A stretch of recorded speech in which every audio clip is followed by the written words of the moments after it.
Hi everyone, আসসালামু আলাইকুম। কেমন আছো সবাই? আশা করি সবাই ভালো আছে। আমি অনেক ভালো আছি। আমরা গেছিলাম বৈশাখী মেলায়, বিজয় মেলায় ঘুরতে।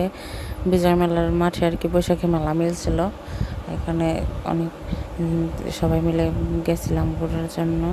ঘুরে টুরে তারপর অনেক কিছু খাওয়া দাওয়া করে তারপরে চলে আসছি। অনেক একটু থেকে বেশিক্ষণ থাকি না একে, যেহেতু বাচ্চা নিয়ে গেছি, রাত করে ভালো লাগে না থাকতে। আর এখানে আমরা পানি ফুচকা খাইতেছিলাম।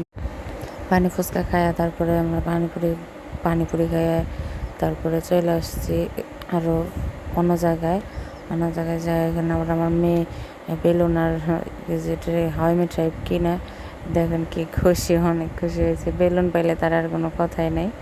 তারপরে একটু ঝালমুড়ি খাইলাম। ঝালমুড়ি খায় অনেক ঝাল লাগতেছিল। পরে শেষে এখানে কুশলের রস খাইছিলাম একটু।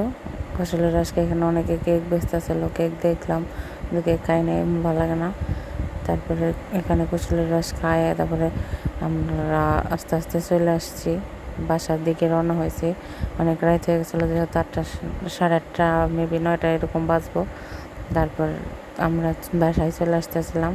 এখানে আবার নৌকায় চললো, একটু নৌকায় চলে দাঁড়াইলো। এটা আবার বৈশাখীর পিক, তাই বৈশাখীর পিকও অ্যাড করে দিলাম, যেহেতু বৈশাখী মেলায় গেছিলাম, এই কারণে বৈশাখী পিকও অ্যাড করে দিলাম। কেমন লুক হয়েছে সবাই জানাবেন, আর ভালো থাকবেন।